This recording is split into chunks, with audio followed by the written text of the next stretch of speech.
말씀 스가랴 6장 12절 말씀입니다. 스가랴 6장 12절 말씀 찾으시고 다 같이 받들어 읽겠습니다.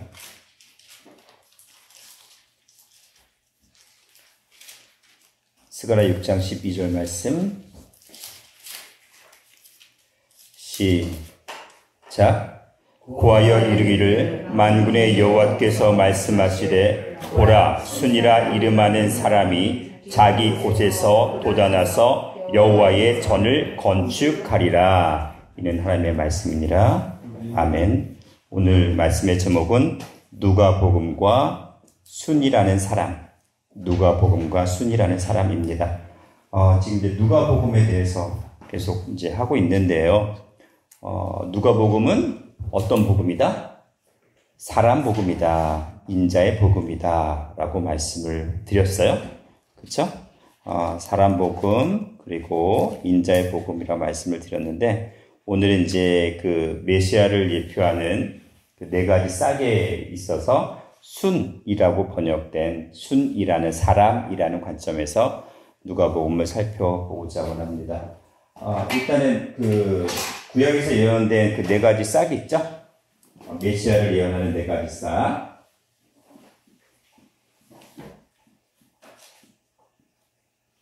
메시아 예표 또는 예언하는 네 가지 싹에 대해서 잠시 정리해 볼까요?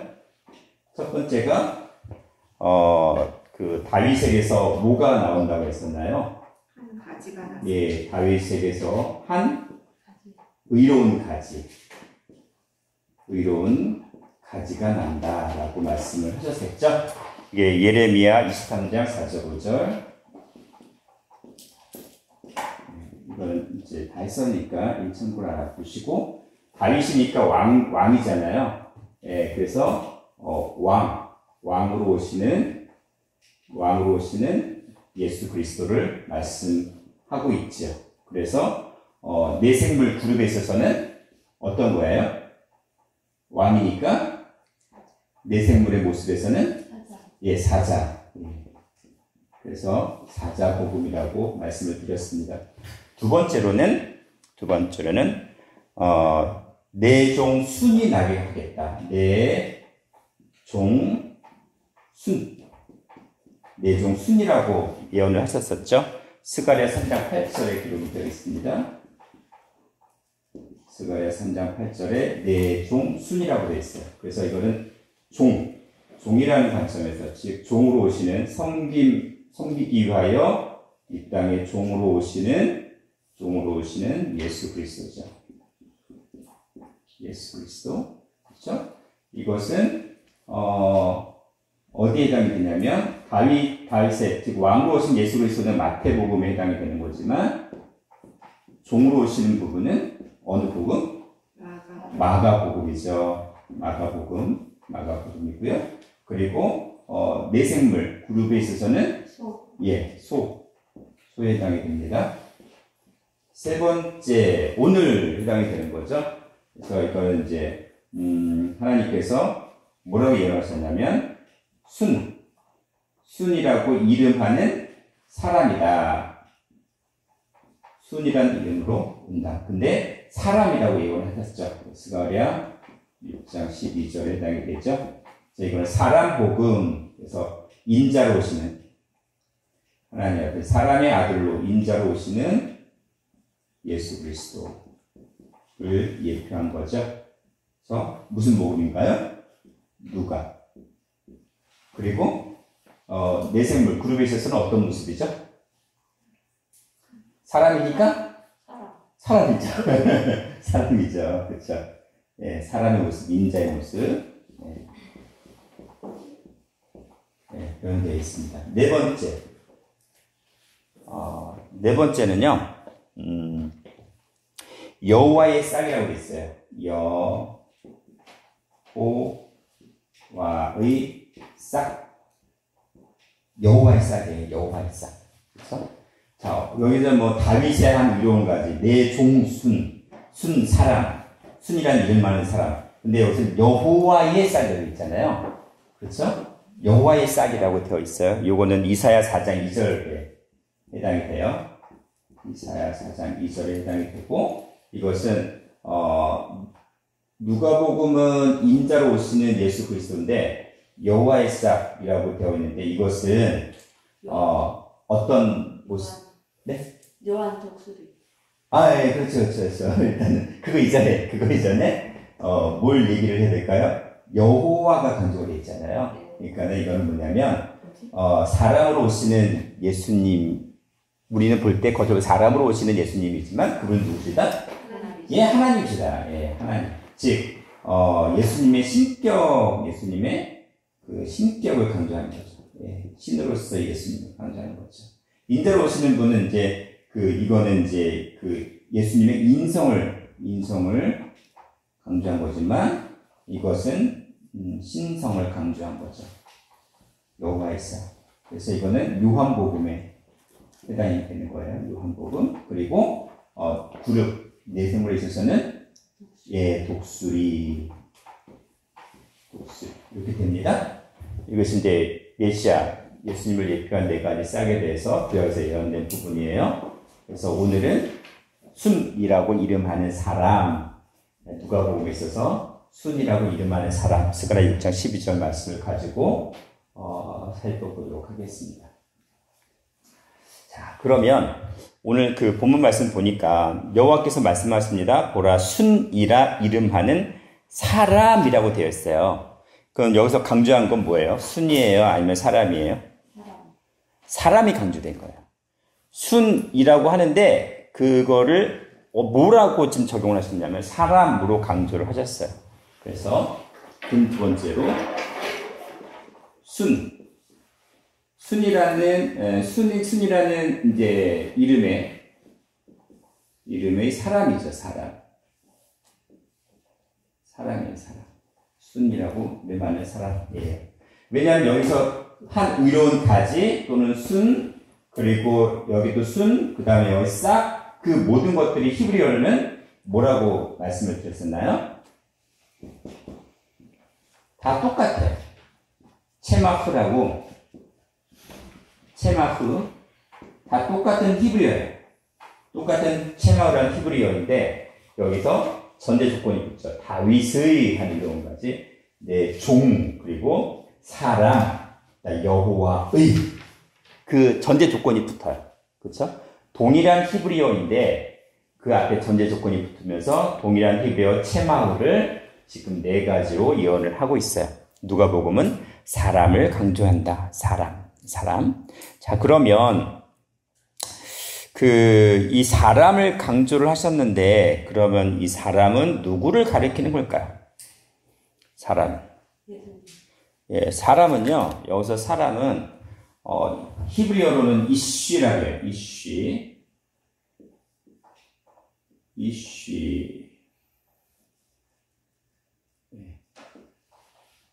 이쉬라고 해요. 히브리어로는 이쉬라고 하는데, 이 사람은 여러 가지 하는데,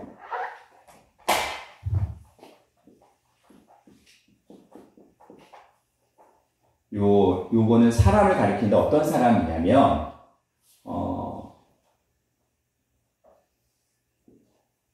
남자일까요? 여자일까요? 남자예요. 그리고 그냥 남자가 아니고요. 되게 강한 사람이에요. 영어로는 strong이라고 얘기를 하는데 되게 강한 사람이고요. 그리고 위대한 사람이에요. 위대한 남자예요. 위대한 남자. 스트롱하고 위대하다. 그리고 선하다는 의미도 있죠. 선한 남자. 이게 이슈예요. 여자는 이슈라고 하죠. 네, 이슈입니다. 이슈. 그러면 이 사람이 우리가 볼 때는 그냥 일반적인 히브리어에서는 아담이라는 말이 있잖아요. 아담이라는 것도 사람인데, 이 아담이라는 사람은 남자를 가리켜요? 여자를 가리켜요? 남자만 가리키는 것도 아니고 여자만 가리키는 것도 아니고 남자와 여자 둘 다를 가리키는 게 아담이에요. 그래서 남자와 여자를 포함한 그런 사람이에요. 달라요. 이슈인은 남자만 가리키는 사람이에요. 그렇죠? 그럼 첫 번째 순이라는 이름이 사람이라면 순이라는 이름의 남자인 거죠. 그냥 사람이 아니에요. 남자예요. 근데 그냥 남자도 아니고 되게 힘이 세고 위대하고 선한 남자예요. 누가 이게 이미지가 떠올라요? 그렇죠. 예, 전지전능하신 예수님을 가리키는 특별한 이제 명칭으로서 이슈를 여기서 그 단어를 그대로 사용을 했어요. 그런데 이 남자가 어떤 남자냐면 우리 이제 스가랴 6장 15절을 볼까요? 지금 스가랴 6장 12절에서 이제 그 마지막 결론이 스가랴 6장 15절이거든요. 장로님부터 부탁드리겠습니다. 스가랴 6장 15절.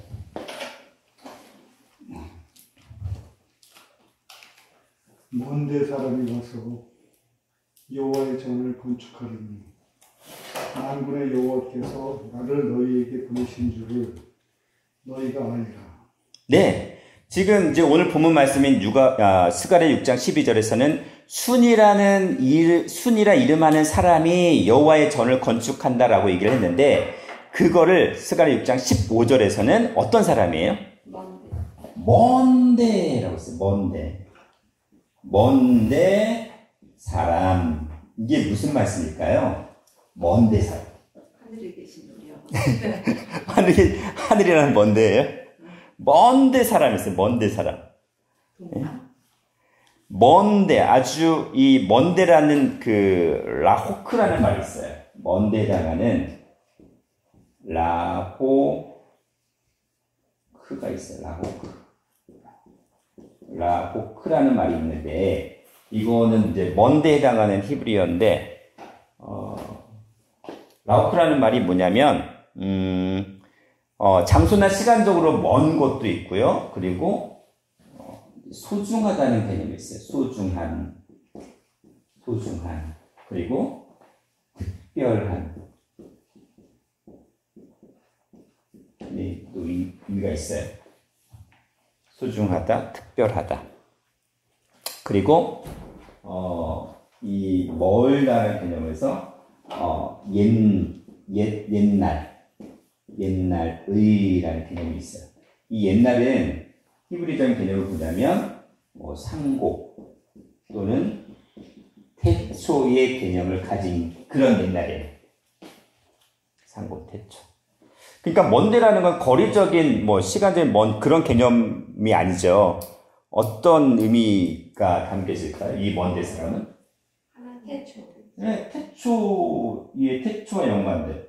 그리고 아주 특별하고 엄청 소중한 그런 사람이 여호와의 전을 건축하겠다라고 하는 거죠. 그러니까 순이라는 이름의 사람과 먼데 사람은 동일시되는 거잖아요. 그렇죠? 네. 다른 게 아니에요. 먼데 사람은 순이라는 이름의 사람과 동일시되는 사람이에요. 자, 그러면 이 먼데라는 게 또 어디에 나와요? 기억을 하시면 좋은데. 이사야 46장 11절 말씀 볼게요. 이사야 46장 11절.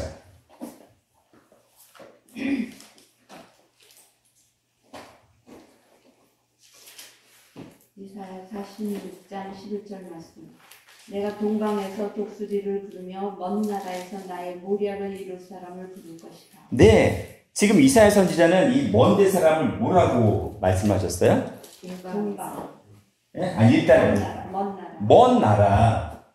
자, 먼데를 먼 나라라고 해놓고서 먼 나라에서 어떤 사람? 모략을. 예, 하나님, 나의, 즉 하나님의 모략을 뭐 할 사람? 이룰 사람. 스가랴 선지자는 먼데 사람이라고 했는데 이사야 선지자는 그것을 먼 나라에서 나의 하나님의 모략을 이룰 사람이라고 되어 있죠? 뉘앙스가 동일하지 않아요? 그렇죠? 먼 나라에서 나의 모략을 이룰 사람이라고 되어 있어요. 그래서 여기서 모략이라는 거는 어떤 걸 얘기해요? 그렇죠. 모략은 계획이에요. 목적이에요. 그 하나님께 있어서 계획한 목적은 뭘까요? 구속사요. 그렇죠. 구속. 인류를 구속하는 구속사죠. 구속사. 하나님의 구속사를 이룰 사람을 어디에서 내려온다? 어디에서? 먼 나라에서 부른다라고 되어 있어요. 그 먼 나라가 근데 지금 여기에서는 동방에서 누굴 부른다? 독수리.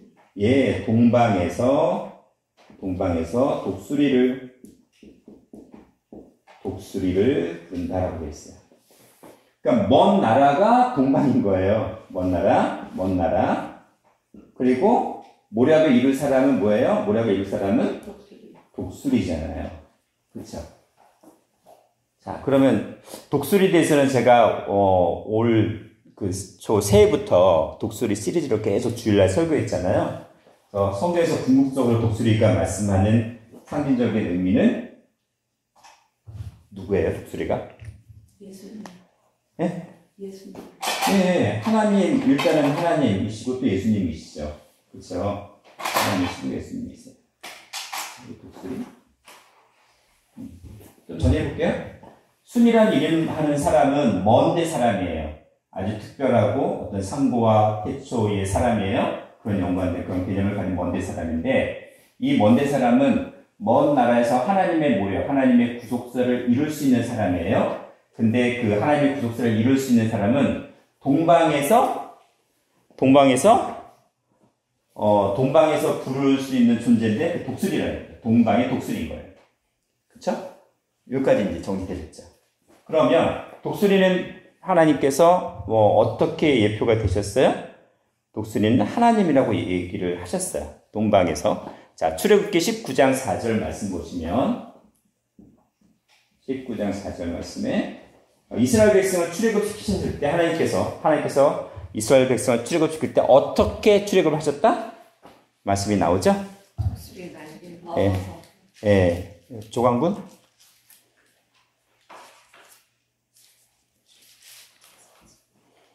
예, 출애굽기 19장 4절.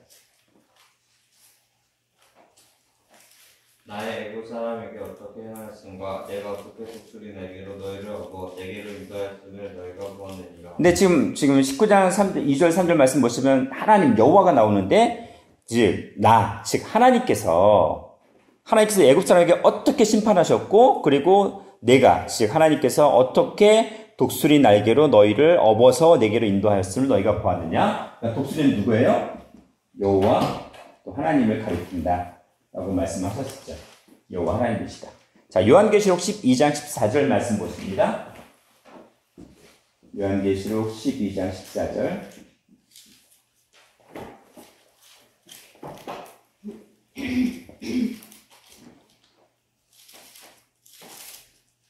요한계시록 12장 14절 말씀.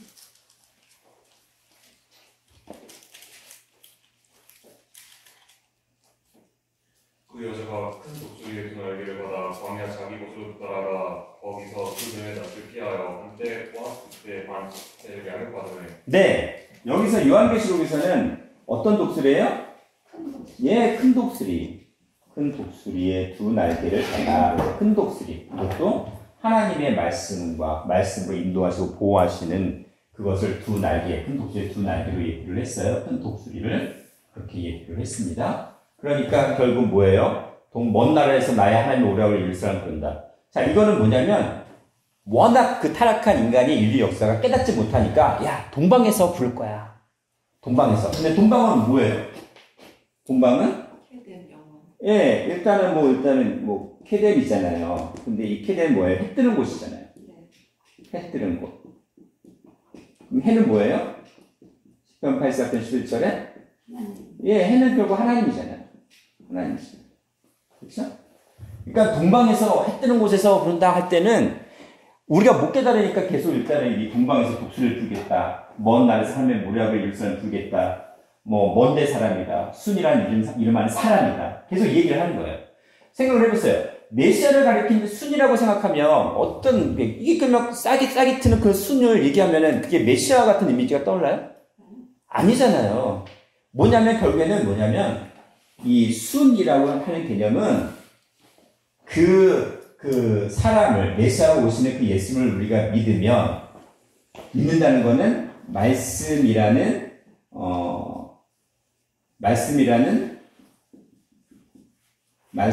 뭐가 떨어지는 거예요? 씨가, 천국 말씀의 씨가 우리 심령 마음밭에 떨어지면 뭐가 돼요? 순이 나요. 예, 싹이 아주 순이 나야 되잖아요. 그쵸? 네. 요거를 강조하는 거거든요. 예수님이 순이라는 개념을 얘기하는 것이 아니에요. 그쵸? 의로운 가지라는 게 다윗으로부터 의로운 가지? 그럼 예수님이 다윗은 나무고, 그 다음에 의로운 가지는 나뭇가지를 얘기하는 건데, 단순히 그냥 다윗의 자손을 얘기한 게 아니라 뭘 얘기하는 거예요? 다윗의 뿌리인 것을, 본질은 뿌리라는 걸 얘기하는 거죠. 우리가 못 알아먹으니까, 못 깨달으니까. 근데 종이라는 개념도 마찬가지 아니겠어요? 우리가 못 깨달으니까 종으로 오셔서 십자가로 섬김까지 하셨잖아요. 나다리셨잖아요. 여호와의 싹도 결론은 뭐예요? 이런 과정을 거쳐서 야 너희들이 우리 사람으로 알았던 그분이 결국 누구야? 여호와 하나님이라는 얘기를 계속 하고자 하는 거죠. 그렇죠? 그러니까 이런 설명을 계속 하시는 거예요. 이런 설명. 이사야 9장 6절 말씀 보겠습니다. 이사야 9장 6절. 다 아시는 거지만 한번 볼게요.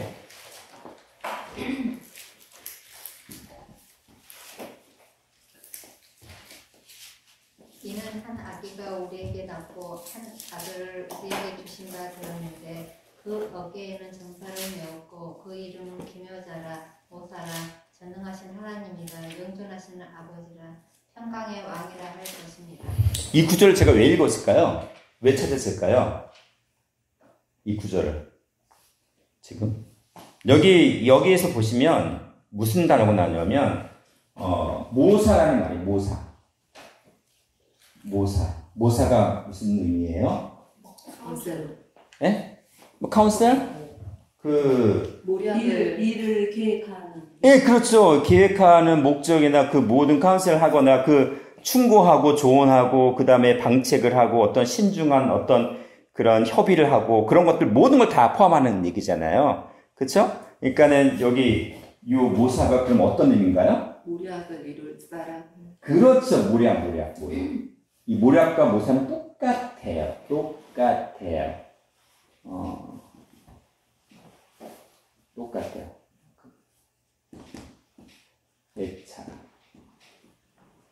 예차라고 해서 모략과 모사는 똑같은 단어를 사용해요.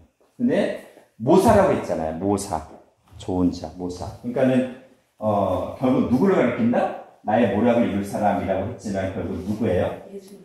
그러니까 예수님의 전능하신 하나님이시고 그분이 평강의 왕이시고 그 다음에 뭐예요? 영존. 이 영존하신 아버지라는 것을 얘기한다는 거죠. 우리가 얘기하고 결국 뭐다? 전능하신 하나님이시고 평강의 왕이에요. 그리고 영존하시는 아버지다라는 얘기를 하는 거죠. 그렇죠? 이미 이 성경 구절 속에 말씀 속에 힌트는 다 우리에게 주셨어요. 다 주신 거예요. 그렇죠? 자, 그러면 이 순이라는 이름하는 사람에 대해서는 일단은 이제 어느 정도 조금 이제 좀 느낌이 오시리라 믿고 그 다음에 이제 우리가 조금 이제 난해한 게 뭐냐면 이 순이라 이름하는 사람이 오셔가지고 뭘 한다고요? 어디에서 성전을 건축한대? 뭔데? 스가랴 6장 12절 말씀 보니까 뭔데? 12절에 6장 12절에 오늘 본 말씀에 어느 곳에서? 동방? 아니 오늘 본문 말씀 6장 12절에 자기 곳이 나와요. 자기 곳에서 돋아나는 것이 여호와의 전을 건축하는 것 동일한 개념이에요. 자기 곳이 뭘까요? 자기 곳. 광야 자기고. 그렇죠. 광야 자기 곳도 나와야 돼요. 거기에. 자기 곳이라고 되어 있어요. 그럼 이 자기 곳에서 뭐 한다고요? 돋아난다. 라는 개념과 그 다음에 여호와의 전을 건축. 여호와의 전을 건축한다라는 개념 하고 동일한 의미로 보셔야 돼요. 자기 곳에서 도단한다, 여호와의 전을 건축한다. 이 도단한다는 개념은 이 순이라는 말이 있잖아요. 체마흐의 동사 형태가 차마흐라고 해요. 차마흐. 이 차마흐 동일한 거예요. 도단한다는 건 차마흐예요. 싹이 난다 라는 개념이죠. 그러면 자기 곳에서 싹이 난다는 건 그럼 뭘 얘기하는 걸까요? 말씀이 신령해요. 자리 잡고. 그러니까는 우리는 예수님이 사람으로 오셨기 때문에 예수님도 사람이기 때문에 말씀을 받아서 듣고 믿고 깨달아야 된다고 우리가 잘못 오해하고 곡해할 수 있는데 그게 아니잖아요. 그거는 사람으로 오신 하나님께서 타락한 인간이 어떻게 해야 될지를 상징적으로 보여주시는 거잖아요. 그렇죠? 그러니까 자기 곳이라는 개념은 그냥 문자대로 보자면 자기 곳은 예수님 자신 아니에요? 그냥 문자대로 보자면 예수님 자신이잖아요. 자기 곳이라는 건 예수님 자신을 가리켜요. 예수님 자신에게서 싹이 난다고 얘기를 하는 거예요, 지금. 근데 그 말씀을 하시는 게 아니라는 얘기죠. 각자의 자기 곳에서 싹이 나야 된다는 얘기예요. 아까 제가 좀 전에 말씀을 드린 것처럼. 각자의 말씀의 씨앗이 떨어져서 자기 마음, 심령 밭에서 싹이 나야 돼요. 그게 성경 건축이 되는 거예요. 말씀이 떨어져서 싹이 나야죠. 그래서 잘 자라서 열매를 맺어야 되는 거잖아요. 그게 여호와의 전이 건축되는 시작점이에요. 그 얘기를 지금 하고 있거든요. 그 얘기. 그래서 자, 요한복음 볼게요. 요한복음 2장 19절에서 21절. 요한복음 2장 19절에서 21절이요. 요한복음 2장 19절 말씀. 12절, 19절에서 21절. 네. 예수께서 대답하여 가라사대 너희가 이 성전을 헐라 내가 사흘 동안에 일으키리라. 유대인들이 가로되 이 성전은 46년 동안 지었거늘 네가 3일 동안 일으키느뇨 하더라. 그러나 예수는 성전된 자기 육체를 가리켜 말씀하신 것입니다. 네, 지금 유대인들이 그 성전 건축을 하고 있어요. 헤롯 성전이죠. 이거는 오늘 본문에서는 헤롯 성전이에요. 몇 년 동안 지었다고요? 46년 동안 지었어요. 아직도 짓고 있는 거예요. 그렇죠? 보이는 건물에서 헤롯 성전 46년 동안 지었는데 예수님께서 이걸 전부 다 헐어버리래요. 그럼 며칠 동안 성전을 일으키겠다고 하셨어요? 사흘이니까 사흘은 3일이잖아요. 그렇죠? 3일 동안. 즉 이것은 3일이라고 하는 거는 우리가 하루를 1년으로 죄악된 세상에서 하루를 1년으로 보잖아요. 그래서 3년으로 보거든요. 3년. 그렇죠? 이건 뭘 말씀하신 거예요, 원래? 예수님께서 3일 만에 부활하시겠다는 부활을 가르치시는 거잖아요. 부활. 예수님께서 말씀하시는 성전은 뭐냐면 보이는 성전은 그냥 도구예요.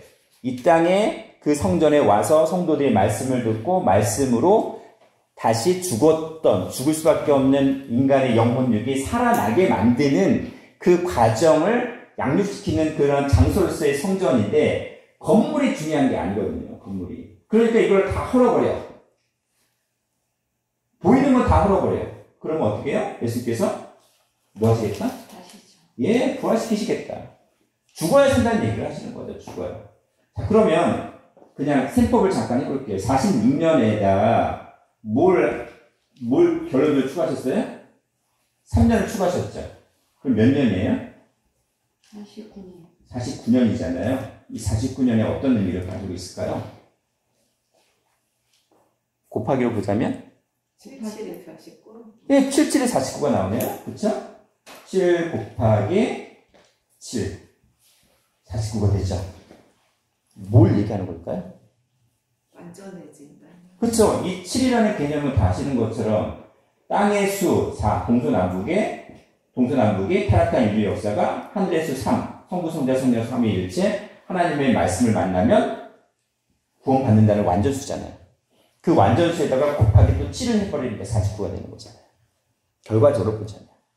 그렇죠? 그러니까 완전한 성전이라는 개념 자체는 영생이라는 부활을 거쳐서 영생하게 만드는 그것이 하나님의 온전한 성전의 개념이라는 것을 말씀을 해주고 있어요. 그쵸?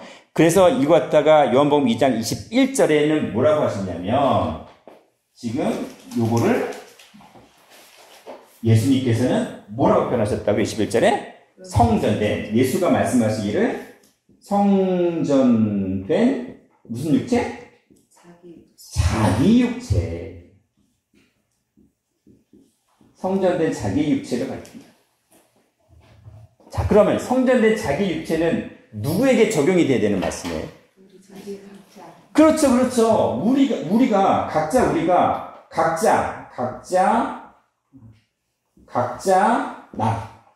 나가 이렇게 돼야 되는 거예요. 각자 나라는 존재가 뭐가 돼야 되는 거예요? 그 나라는 육체가 뭐가 돼야 된다는 얘기예요? 성전이 돼야 된다는 얘기를 하시는 거죠. 그렇죠? 아, 예수님이 성전 자체이신데 무슨 성전대 자기 육체를 또 여기서 얘기를 해주고 설명을 해줄 필요가 뭐가 있어요? 우리가 그렇게 돼야 된다는 거예요. 우리가. 각자 내가. 자기 육체. 성전이 돼야 된다는 얘기죠. 그렇죠? 자, 고린도전서 보십니다. 고전 3장 9절.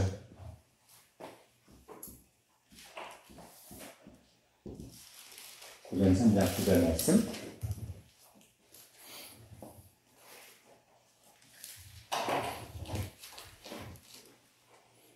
도전문.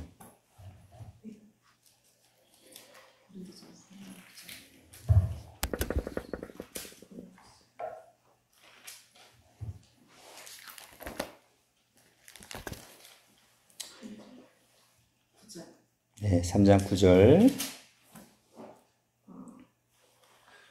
우리는 하나님의 동역자들이요 너희는 하나님의 밭이요 하나님의 집이니라. 자, 지금 우리는 뭐라고 해요? 결과적으로 우리는 뭐가 돼야 돼요?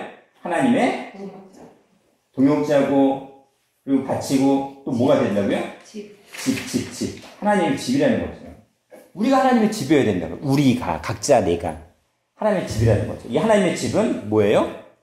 성전을 가리킵니다. 하나님이 거하시는 집, 영이신 생명의 말씀이신 하나님께서 거하시는 그 장소가 뭐가 돼야 되는 거예요? 그것이 성전이잖아요. 그게 집이잖아요. 그게 성전. 그렇죠? 성전된 자기 육체를 지금 뭐라고 하셨어요? 하나님의 집이다. 우리가 하나님의 집이어야 돼요. 말씀이 머무는 그런 집. 그것이 성전이잖아요. 자, 고린도전서 3장 16절부터 17절 볼게요. 고린도전서 3장 16절 17절 도성군이 빠져 읽어주세요. 16절 17절. 네, 고린도전서 3장 16절 17절. 너희가 하나님의 성전인 것과 하나님의 성령이 너희 안에 거하시는 것을 알지 못하느뇨. 누구든지 하나님의 성전을 더럽히면 하나님이 그 사람을 멸하시리라. 하나님이 그 성전을 거룩하게 하리니 너희도 그러하리라. 네. 누가 하나님의 성전이라고요? 각자 너희가, 각자 우리가, 각자 내가 하나님의 성전이라는 거죠. 하나님의 성령, 즉 하나님의 영, 하나님의 말씀이 너희 안에 거하시는 것을 알지 못하느냐. 너희가 하나님의 성전이에요. 그 말씀을 하시려고 지금 하시는 거예요. 그 말씀을 하시려고. 성전된 자기 육체라는 거죠. 결국 뭐 해야 돼요? 우리가 3일 만에 성전을 다시 세우겠다 하시는 거는 결국 우리도 뭐 해야 된다는 얘기예요? 영육간에 말씀을 깨달아서 우리가 다시 그 지금 죽고 있잖아요. 죽음을 향해서 달려가던 인류 역사가 다시 어떻게 돼요? 죽음으로부터 부활해야 된다는 얘기예요. 그래야 영생의 길로 갈 수 있다는 거죠. 그러니까 보이는 육체에서 이렇게 죽었다가 살아난다는 그런 개념도 포함되지만 영적으로 우리가 죽을 수밖에 없는 그러한 상태였지만 말씀을 깨달았을 때 그게 부활의 신앙이라는 거예요. 부활의 신앙이라고 합니다. 그 부활의 신앙의 바탕 위에 영생 변화가 있겠다라는 말씀이신 거죠. 그게 성전의 개념이에요. 성전이라는 개념 속에는 부활, 변화가 다 들어가 있어요. 부활, 변화가. 자, 고린도전서 6장 보시겠습니다. 고린도전서 6장 19절 20절.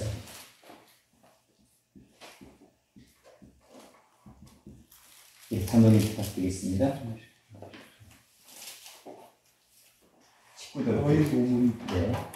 너희가 하나님께로부터 받은 바 너희 가운데 계신 성령의 전인 줄을 알지 못하느냐. 너희는 너희 것이 아니라 값으로 산 것이 되었으니 그런즉 너희 몸으로 하나님께 영광을 돌리라. 지금 뭐라고 하셨냐면 너희 뭐예요? 너희 몸이라고 했잖아. 몸. 너희 몸보다 성령의 집. 예. 하나님의 성령이 거하시는 성령의 집. 성전이라는 거예요. 성전. 그렇죠? 핏값으로 산 하나님의 성령이. 그러니까는 하나님께서 거하시는 하나님의 집이니까 그 주인은 누구예요?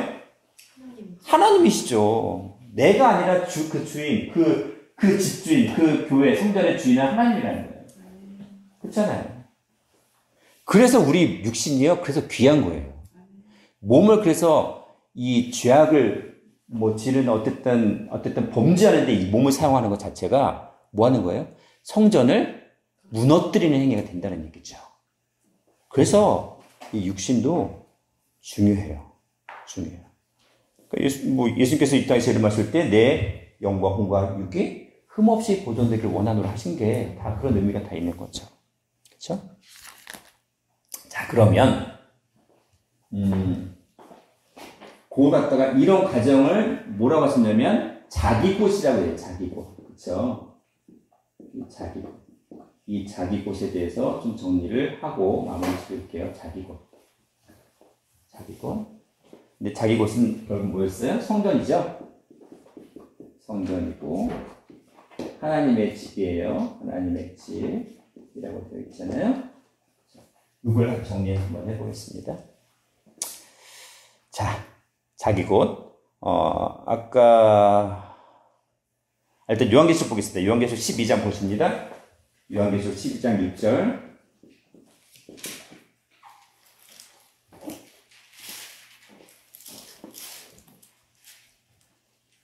시록 12장 6절 말씀.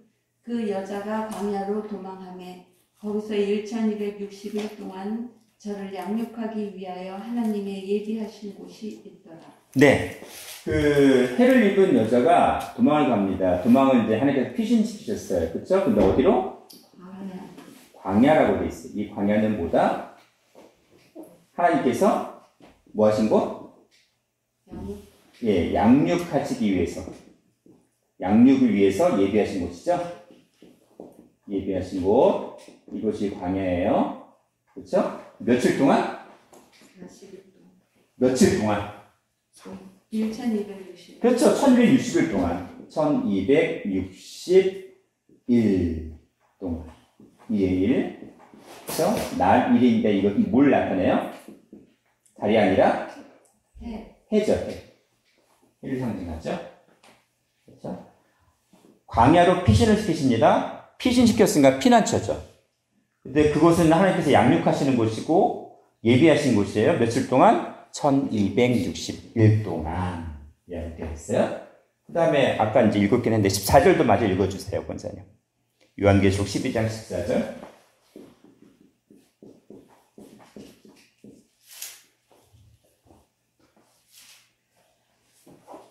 그 여자가 큰 독수리의 두 날개를 받아 광야 자기 곳으로 날아가 거기서 그 뱀의 낯을 피하여 한 때와 두 때와 반 때를 양육받으네. 네, 지금 6절에 하신 말씀을 다시 설명을 해주셨습니다. 광야는 뭐다? 광야? 예, 우리가 얘기하는 광야는요, 하나님께서 예비하시고 하나님께서 1260일 동안 양육하시는 그곳은 뭐냐? 광야? 자기 곳이다. 자기 곳. 그렇죠? 자, 우리는 보통 일반적으로 생각할 때 1260일 동안 양육받는 곳이니까 뭐 전혀 또 다른 어떤 공간적인 장소를 생각할 수 있는데 결국 그게 아니에요. 결국 어디예요? 내 심령 마음밭이에요. 내 심령 마음밭에 1261이잖아요. 1. 그럼 뭘로 양육을 받는 거예요? 하나님께서 말씀, 신령한테 하면서 하나님의 말씀으로 양육받는 곳, 그것이 바로 광야 자기 곳이에요. 그렇죠? 광야 자기 곳. 그래서 이 광야라고 말씀을 하신 이유가 있죠? 왜? 이 광야는 교회를 가리키기 때문에, 교회. 말씀을 양육받는 교회를 가리키기 때문에. 사도행전 7장 보십니다.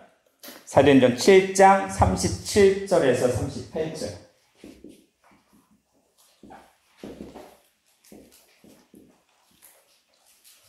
사도행전 7장 37절에서 38절 말씀.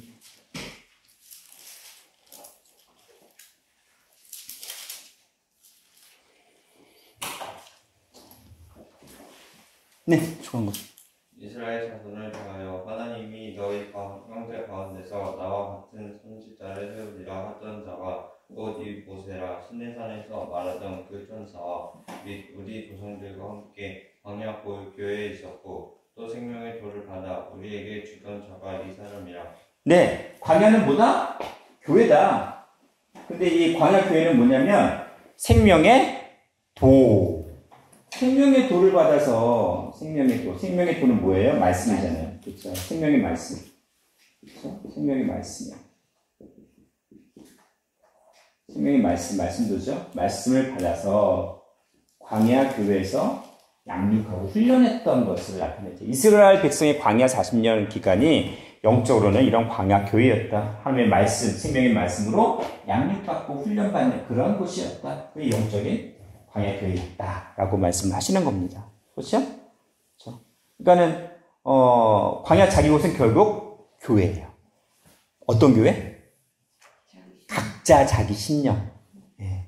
자기 교회, 자기 교회. 그러니까 광야 자기 곳이라고 했죠. 그렇죠?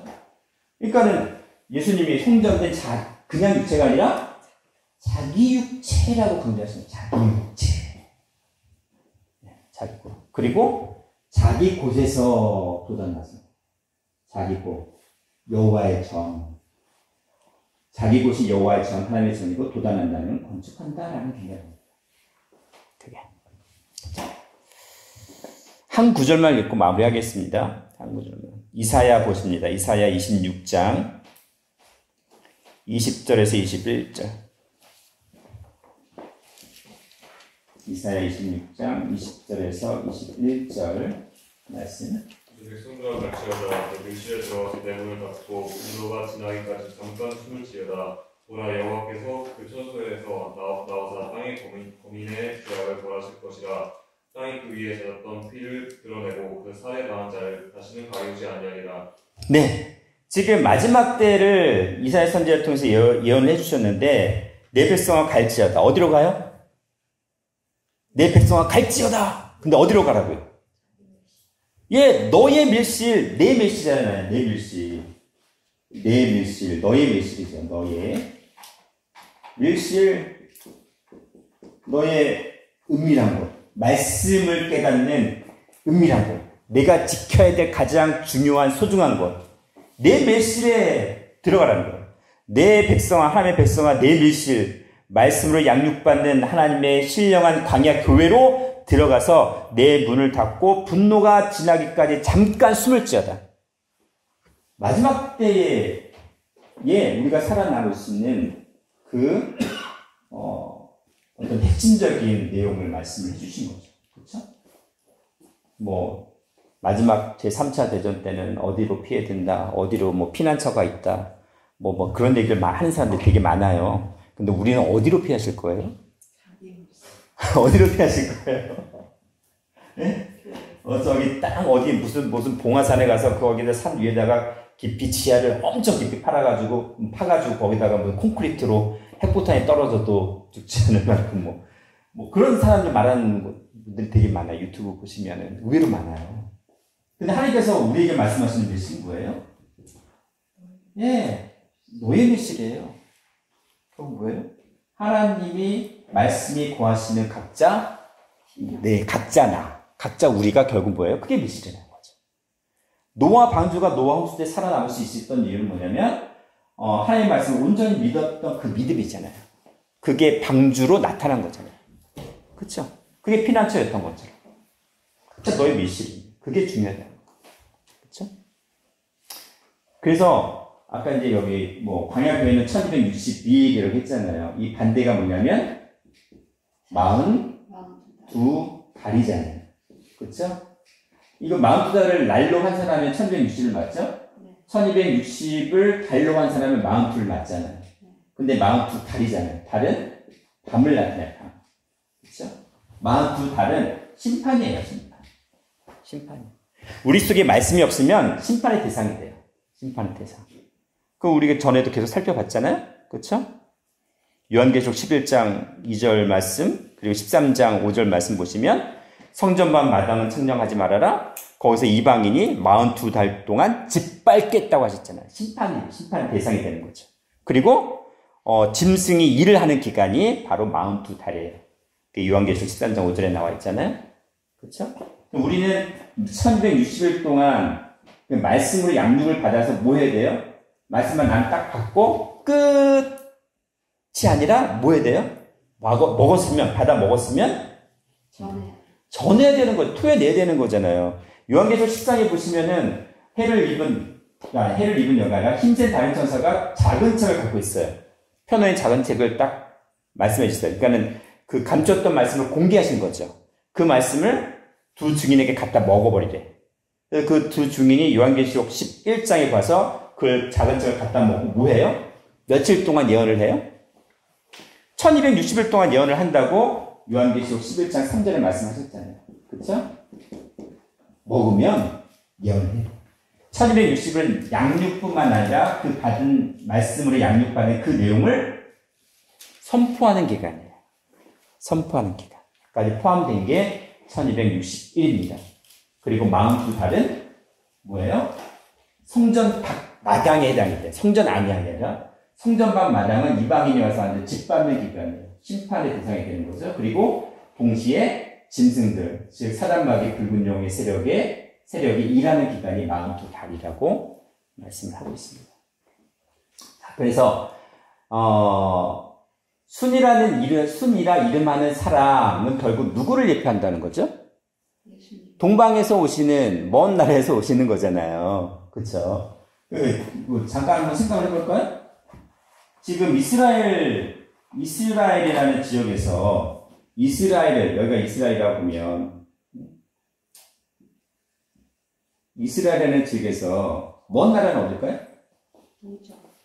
이스라엘이라는 지역에서 먼 나라니까 그럼 먼 나라니까 우리가 지금 지리적으로는 이스라엘에 속한 사람은 이스라엘에 속한 나라는 아닌 거예요. 그렇잖아요. 먼 나라. 근데 먼 나라인데 뭐가 떠오르는 것이야? 그 위에서 동방이래요. 먼 나라가 동방이라고 했잖아요. 먼 나라. 그렇죠? 동방. 신령한 동방. 말씀의 해가 떠오르는 거. 그것이 동방이다. 거기서 뭐예요? 하나님께서 구속사를 펼치시겠다는 거잖아요. 그렇죠? 믿는 대로 될지어다. 네. 각자 내 마음 심령 가운데 신령한 해가 떠올라서 우리 각자가 어떤 존재가 되어야 돼요? 성전된 존재가 되어야 되는데 지금 먼 나라에서 자기 모략을 이룰 사람을 부르신다고 되어 있잖아요. 그러면 그게 각자 누구여야 된다는 거예요? 각자 내가 그 사명을 감당해야 된다는 얘기까지 확장이 돼야 돼요. 메시아에 대한 예표이기도 하지만 그 메시아, 즉 다시 오시는 주님의 말씀을 우리가 믿고 우리가 어떻게 돼야 돼요? 그 반열까지 올라가야 되는 거 아니에요? 그렇잖아요. 말씀을 받아 먹었으면 뭐 해야 된다고요? 선포해야 되는 거죠. 우리가 우리 마음 심령 가운데 신령한 해가 떠올라서 의로운 해가 떠올라서 어떻게 된다고요? 선포해야 되죠. 어둠을 비치는 빛이 되어야 되는 거죠. 그렇죠? 그래서 순이라 이름하는 사람이 자기 곳에서 돋아난다는 것은 신령한 메시아, 영생 변화의 말씀을 선포하시는 그 하나님께서, 그 아버지께서 우리 마음 심령 가운데 전을 건축하는 거예요. 성전을 건축하는 거예요. 즉 우리가 우리 심령이 하나님의 집이 되고 하나님의 교회가 되는 거예요. 하나님의 보좌가 되어야 되는 거예요. 그것을 예표한 거예요. 그것이 바로 누가복음인 거죠. 사람 복음, 인자 복음이 말씀하시는 그런 개념이라는 겁니다. 모든 성도님들 신령한 성전, 신령한 자기 곳이 돼서 우리가 신령한 성전 건축하는 자가 돼서 그 말씀을 선포하는 그러한 교회가 되시기를 주님의 이름으로 축원하겠습니다. 아멘. 감사합니다. 기도드리겠습니다. 사랑과 은혜가 충만하신 아버지 하나님, 오늘 우리에게 허락하신 신령한 자기 곳, 신령한 광야 자기 곳, 광야 교회가 되게 하시고 신령한 밀실이 되게 하여 주시니 감사를 드립니다. 누가복음을 통해서 아버지의 신령한 순이라는 이름하는 사람의 구속사를 다시 한번 깨닫게 하여 주시니 너무나 감사를 드립니다. 우리가 말씀을 들을 때에 그 말씀을 온전히 듣고 깨달아서 아멘하는 순종의 사람이 되게 하시고 우리 심령이 신령한 성전이 되어서 말씀을 선포하고 선포되는 곳이 되게 하여 주시옵소서. 감사드리옵고 사랑과 은혜가 충만하신 예수님 이름 받들어 기도드리옵나이다. 아멘. 감사드립니다. 하나님께 영광을 돌립니다. 감사합니다.